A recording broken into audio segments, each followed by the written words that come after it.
Why is he blue? Why is he blue? Why is he blue? Why is he blue? It looks like he's breathing.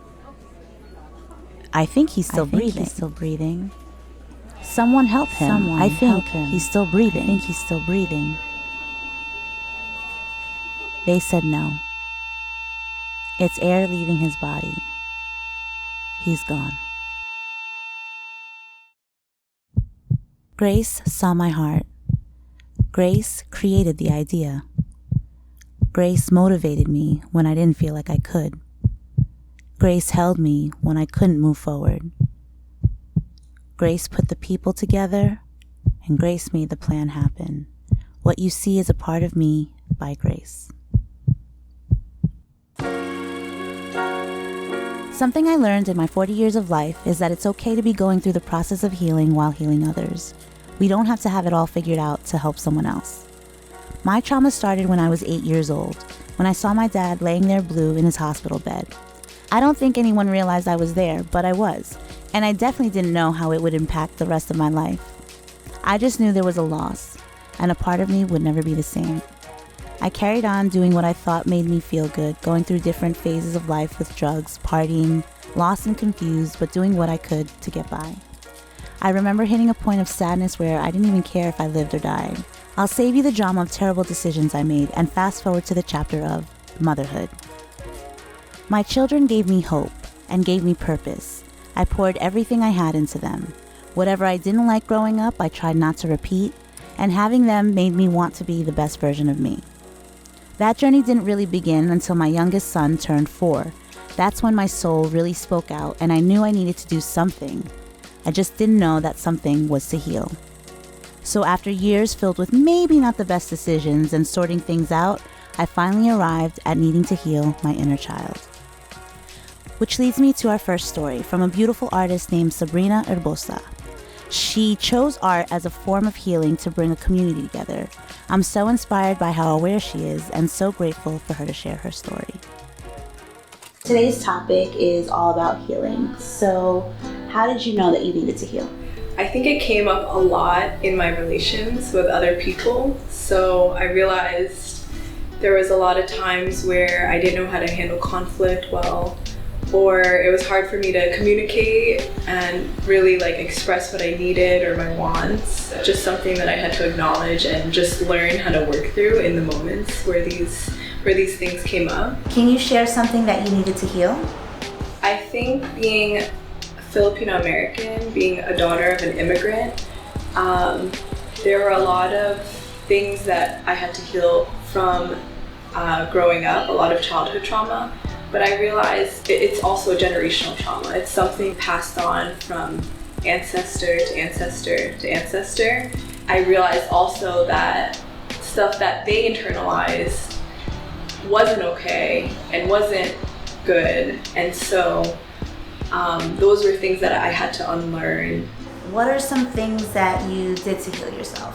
I think initially, because I was surrounded in a lot of self-doubt and fear, what really helped was to find a sisterhood, specifically a Filipino sisterhood that allowed me to show up as myself and to be vulnerable, and it became a mirror to see okay, this is what I have to work on. So, has your healing contributed to healing others? Yes, I think that being in Race Panay, being in a circle with other sisters really gave me the confidence to do the things that I love and to really hone in on my skills and my craft. It also gave me the confidence to create installation art and sculpture art. I'm able to create spaces for people to just be, and self-reflection and meditation. And then because I couldn't express myself through building and be completely vulnerable, it was really important for me to explore dance again. If I was sad or angry or happy, through movement and dance, I was really able to just release those emotions or express those emotions that I couldn't otherwise vocalize or say. Our next story is about an amazing woman, Edna Garcia Dupini, born and raised in Brooklyn. I share that so you understand the fight she has in her. And yet, I've never met someone with a heart as big as hers. Hear how she overcame her mother and father being incarcerated most of her childhood and birthing a nonprofit organization called Rise. I wanted to talk to you about how you have helped heal the youth. You've been doing it for years. So could you talk to us about Rise and what you do? Well, you said how I help heal youth. And it's sort of like the opposite way around. The work that I do is a process of my healing. So that's the joy that I get out of working with youth. It's pretty much helping me come full circle with who I am, what I do, and what my purpose is here in life. So let's talk a little bit about Edna and your story and how your story kind of is similar to the children that you're helping, right? Absolutely. As the programs grew and as Rise grew, I felt compelled to work with youth who had incarcerated parents. And that's when we started working through the criminal justice sector and programming. Because I'm a product of that environment. My dad was incarcerated for 16 years of my life. But here I am, 11 years later, and the Rise Above Bars program is very dear to my heart. Because my mother, too, had been through the system. More than what I would have liked to experience as a child. With that being said, I knew that there were a lot of youth in Reading that were dealing with those same ills. So what is it exactly that Rise does? Rise is a nonprofit organization where we foster the arts to bring awareness for criminal justice reform, violence prevention, and social ills. How does Rise continue to promote hope? Hope for me is definitely letting children know that we're here for them. They have a support system. Hope that they'll keep communicating with their family, their peers, their surroundings. And I mean, we can find hope in the most simplest things in life, for sure. Yeah. Childhood traumas have a way of showing up until you deal with them. Trust me, I speak from experience. It wasn't until my 30s that I heard about childhood trauma, and then had the courage to, number one, believe it existed, and number two, actually deal with it. Coming from a religious background had me stuck thinking things needed to be a certain way, when in reality, life isn't black and white. It's colorful, it's progressive, and always changing. I've learned that perspective is everything. This next story by Veronica Chow definitely hurt my heart. There was so much I wanted to say, but all I could do was hold space for her to share her story. I admire her strength and vulnerability, and I am so grateful for her voice. Here's a brave woman sharing a traumatic childhood experience with the world for the first time. So can you tell me something that you've personally had to heal from? So when I was a teenager, I think I was 13, between 13 to 16, I can't remember when. So I was sexually assaulted by someone who's pretty close to me. And I wasn't raped per se, but the physical assault was terrifying enough to change my whole person. Mm-hmm. I can feel like I just shut myself down. Mm-hmm. And like there are so many emotions that I held. There was, of course, anger and rage. How could he have done what he has done? Yeah. And then there's also the sadness and the loneliness.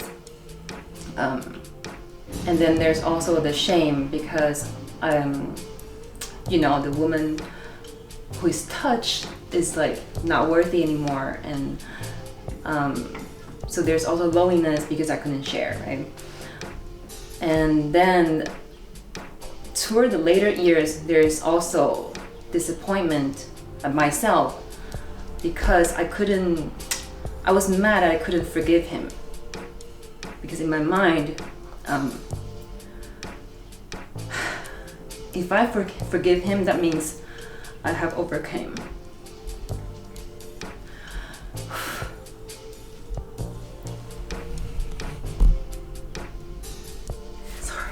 You're fine. I'm right here with you. You're fine. Okay.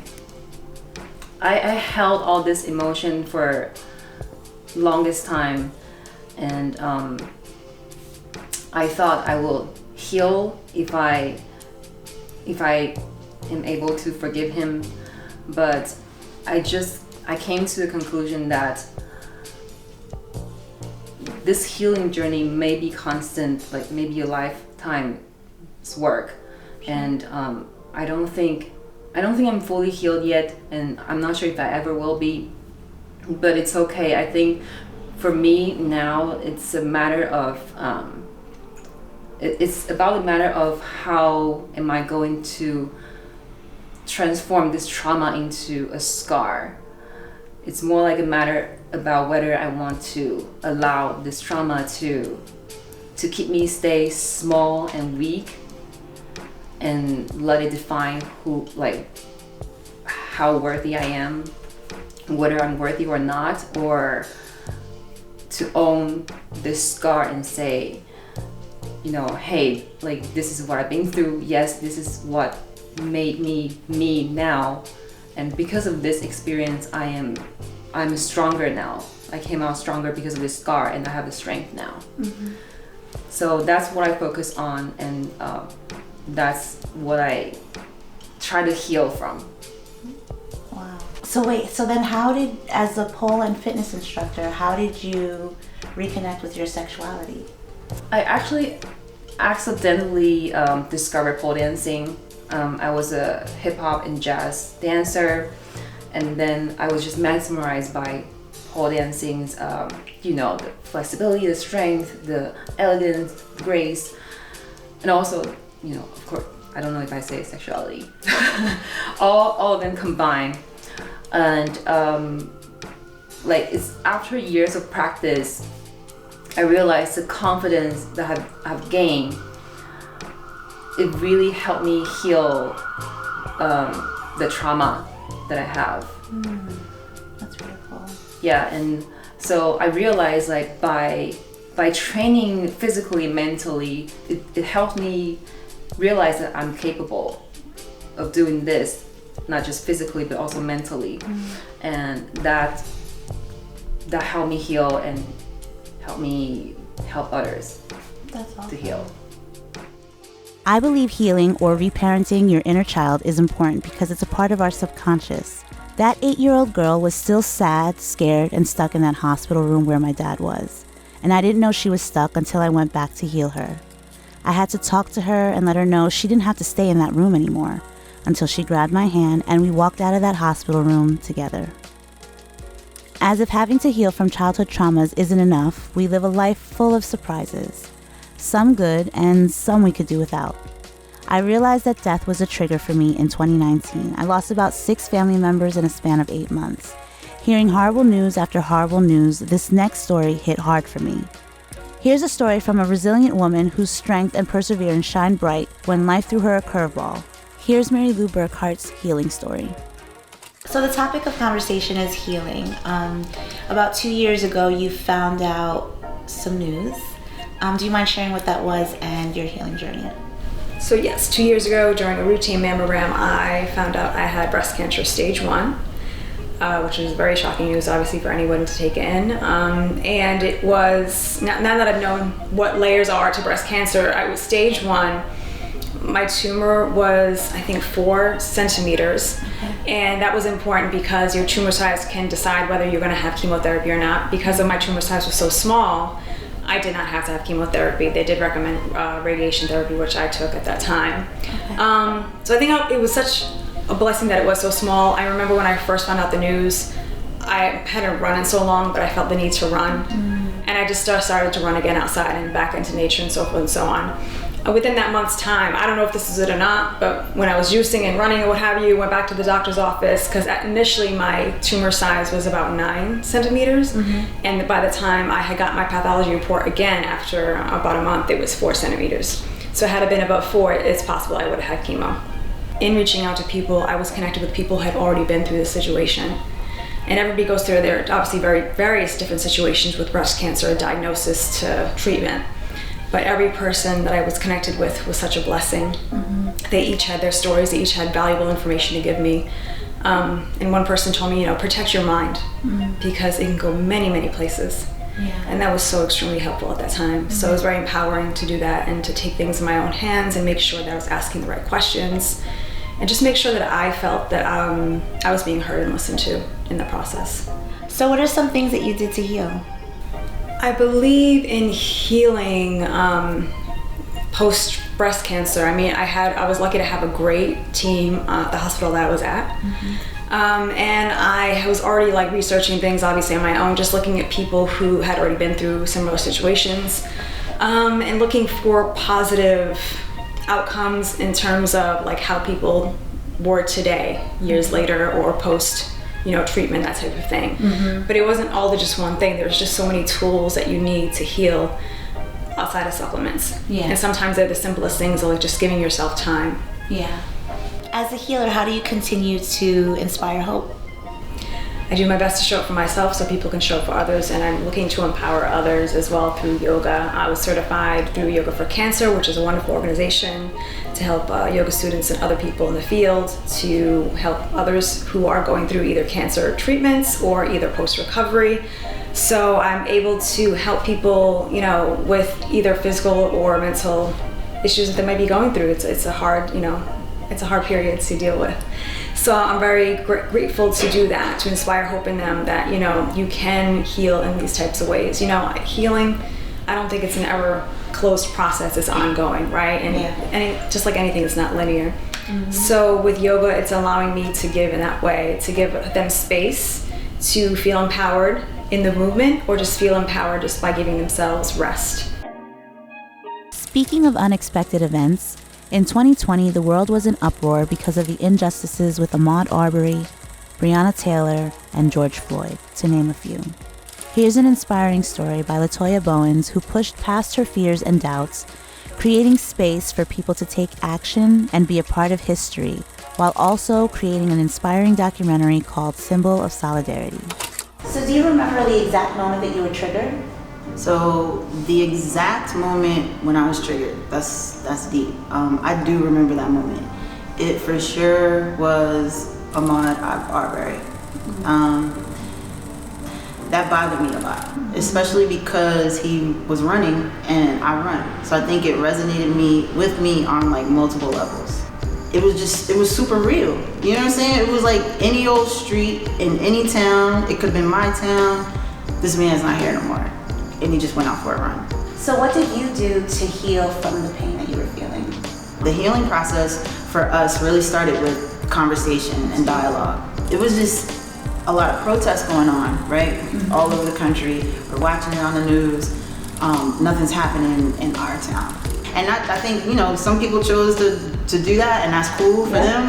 It wasn't cool for me, but I still wanted us as a family to feel like we were doing something, right? In this moment, you're gonna look back and be like, yo, what did you do? You know what I mean? So because our town is predominantly white, I was like, yo, who's gonna do something? Something needs to happen in Jenkintown. And it just hit you you do it. You know what I'm saying? Who's gonna do it? You gotta do it. In June of 2020, we actually had, we called it a peaceful gathering. We wanted to make sure that people knew they could come out and there wasn't gonna be no drama. You know what I'm saying? But we're gathering for a reason, and we wanted to be productive. We wanted to be something that the town could come to, everyone in the town, and feel like your voice is getting heard, and feel like you're learning. And my sweetheart made the most amazing artwork that when he showed it to me the first time, I literally got goosebumps after I asked him to speak, and he's an artist, so he speaks through his work, right? The colors, the vibrancy of the colors, just the message, it just came right off the canvas. And I was like, wow, this is amazing. I was like, yo, we got a story that touches the heart. It needs to be told. Can you share some of the stories of how this documentary helped heal the community? So I would say that the documentary has helped the community of Jenkintown by keeping the dialogue going, right? First and foremost.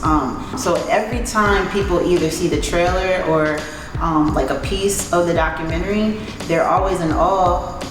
They're always in a place of like, we still have work to do, which is the point. Yeah. And I think it also puts them in a place of, what can I do differently? You know what I'm saying? How can I help us be one? How can I help us be one in Jenkintown and beyond? That's awesome. Yeah. That's great. Adding to life's unexpectancy, we have to talk about the pandemic and navigating through what we thought would only be a couple of weeks to a complete shutdown. Here's a story from two frontliners, Maybelline Lavina and Stacy Sugarman. What was it like for you ladies during the pandemic in the hospital? It was very stressful and very overwhelming. Nobody knew anything about this disease. Nobody knew what we were walking into. Nobody knew anything. And people were just dying of this every day, and it was scary. I found myself having palpitations going into work. Like, am I gonna be able to do this? Am I gonna be able to take care of other people? I can barely handle myself, I feel like. The only good thing about it that came up is we all worked together. Yes. It didn't bother us what we were going to, as much as we were scared, as much as we were thinking that, oh my goodness, what are we supposed to do? But our head got together, and the first thing that we thought was to just make sure that the patients are taken care of. You mentioned not knowing if you were able to do what you needed to do at work. What did you do to heal? I just tried to surround myself with people who matter to me and who I love. My family, even though we couldn't see each other, just speaking to them on a regular basis was very therapeutic. And you? Lots of prayers. Lots and lots of prayers. That's what made me, And the community is overwhelming for, they gave us a lot of free, the restaurants around the area. They gave us free meals. Yes, so that was very nice, and it just felt appreciated. Yeah.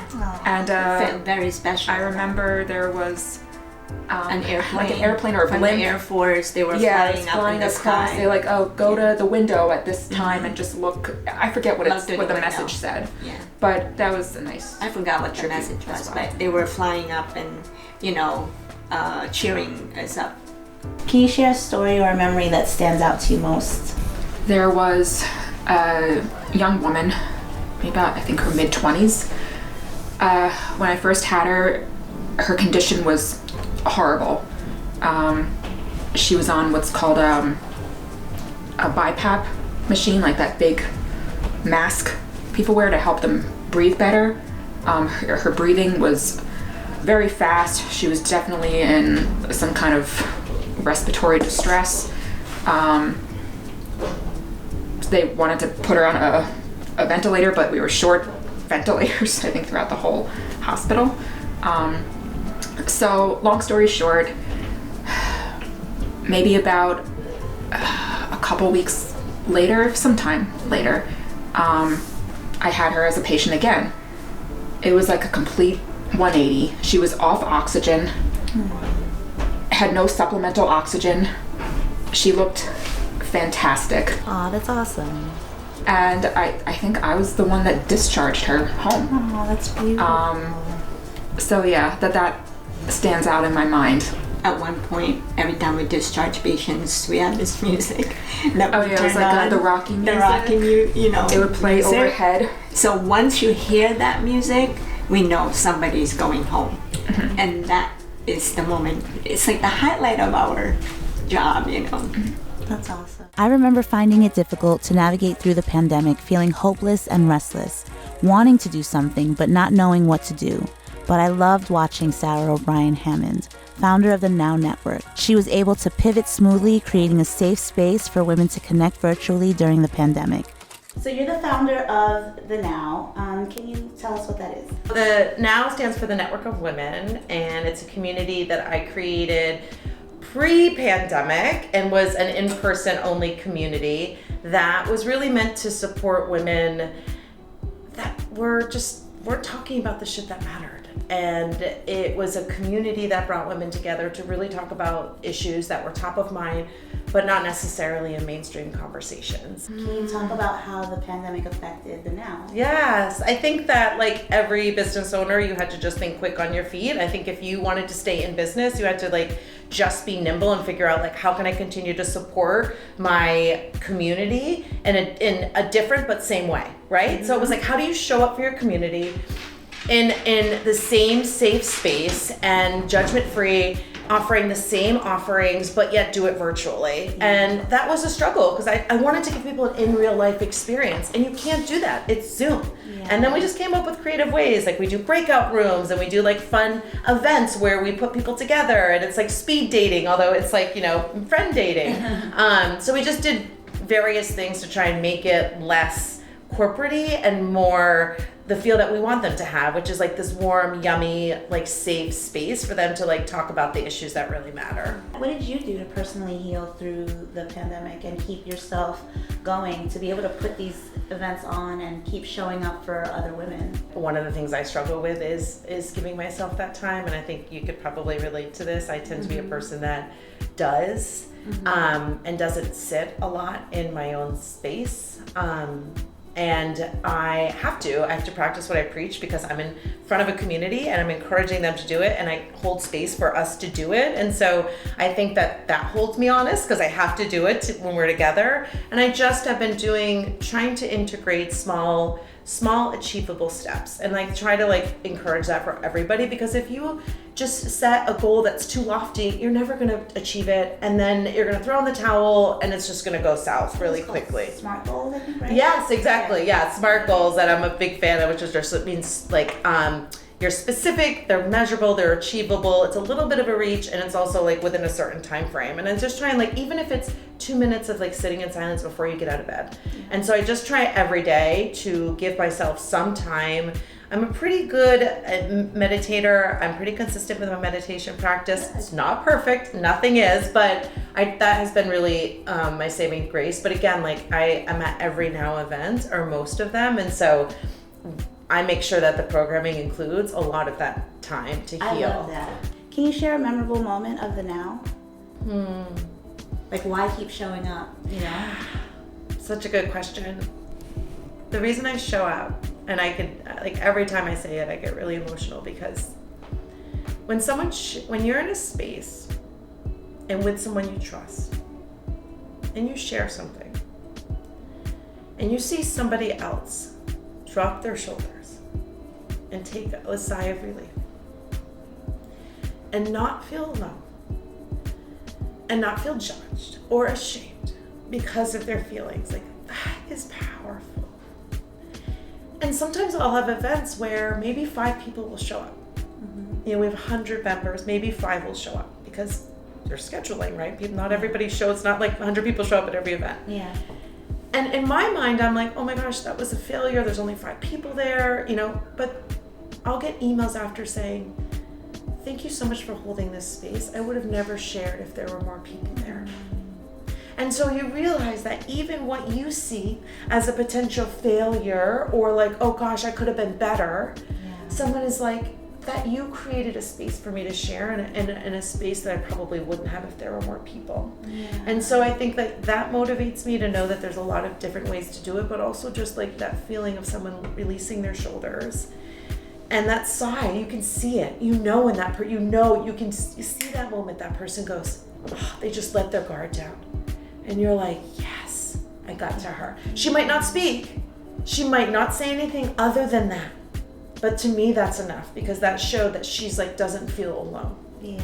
And regardless of what the conversation is, she doesn't feel alone. And I know that we've served our purpose as a community. I love that. Healing looks different for many different people. And this next story is about 2 women, Audrey Francisco and Deirdre Levy, who brought people together and helped heal during the pandemic by taking action and giving back to the community. Can you share some of the things that you guys did over the pandemic, because you guys were busy? The pandemic, it brought a lot of pain, but it also brought a lot of opportunity to make connections. So that's something I think I'm grateful for. I know, like, you know, we made more connections through the pandemic. Yeah. So It was well, with everything, the whole thing that happened during the pandemic, it was just it's just so sad that it happened because of the pandemic, but everything happened. It's beautiful. It's you'll see how people really care to each other. And one thing that really touches me is for every people who donated monetary or things, they will create a message for whoever will receive their coffee or their food, right? And when they repost that with the message and they really appreciate the message, it's really in there. It really, like, That's beautiful. it's beautiful. It's beautiful. And then people who receive those drinks, it doesn't stop there. It motivates them to do the same thing. So people who receive a coffee will contact us, and I want to buy a coffee too for this For people. someone else. You know, it's beautiful. It's like the kindness. It just roll over. there was a lot of adaptability and resilience, and like just being able to change how your business runs. I like give her a lot of credit because it is not an easy time. Like a lot of businesses, they came under. So I think with the original intention of like NYC Filipinos is to just like really make sure we're investing in our community, so that way we have that full support in general. My mom was a nurse, and we delivered to her hospital. So it was really special, like, to make those collaborations and find ways we can work together. What did you guys do to heal yourselves in the process of healing other people? That's already my healing, and I'm very happy to see people are healing. I think that's my healing. Yeah, that's my healing to myself, that I see people that really doing well. This next story is so moving. Anytime I see the youth getting involved, it affects my heart in a different way. It gives me extra hope that we're going to be okay. This next story is about a girl, Leila Capers, who decided to use her talent for good by uplifting a community with her voice. So what inspired you to sing to the frontline workers? I just wanted to do something nice for the frontline workers. You know, it was just going to be a one-time thing. I just wanted to say thank you in a different way. And it grew. I mean, people wanted more, and so I did more. Did you have a lot of people out there when you sang the first time? At the first time, it was just my neighbors, because nobody really knew what was happening. And then I heard like a lot of cars started to come around. And yeah, people started driving in from Staten Island and New Jersey. It felt unreal. That's awesome. Did you find that singing to them helped you heal during that time? Singing to them really did help me heal, because I got to see my neighbors and my family, and it was a time where kids were home from school, and some people lost their jobs, and many people were working from home, and it gave everybody something to look forward to. That's awesome. So what's been the best part of your singing journey? The best part about my singing journey was really bringing my community together, because we came from neighbors into buddies. We became so close to each other, and I really value that. So how did it feel to be recognized and awarded for the support that you gave? It felt really good, because I was able to shine a light on the good deed, and it made others want to start doing the same, you know, give back and participate, and everybody was supporting each other. Healing is not linear. It's not fun. It gets messy. It's painful, exhausting. And the deeper you go, you may ask yourself why you're doing it.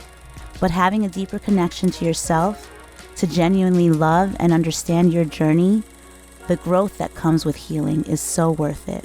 And from the stories you've heard by these amazing women who continue to inspire hope through their healing, it's in our victory that people will find their hope. 2 things I've learned is that life is short, and we're all on a journey trying to do our best. So be patient and be kind, because life can be hard on its own. We don't need to add to it. This film was originally made in honor of Women's History Month to share stories of women who provided healing and promoted hope, and ended up being a part of my healing journey. My grandfather was hospitalized and passed away during the making of this film. What was going to be in honor of him is now in memory of him and all the lives I've lost.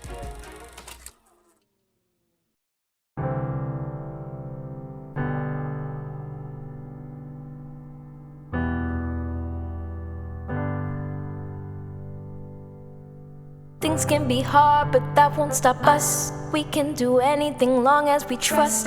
We must believe the better days come. Let's show some love to help everyone. Help everyone, let's just help everyone.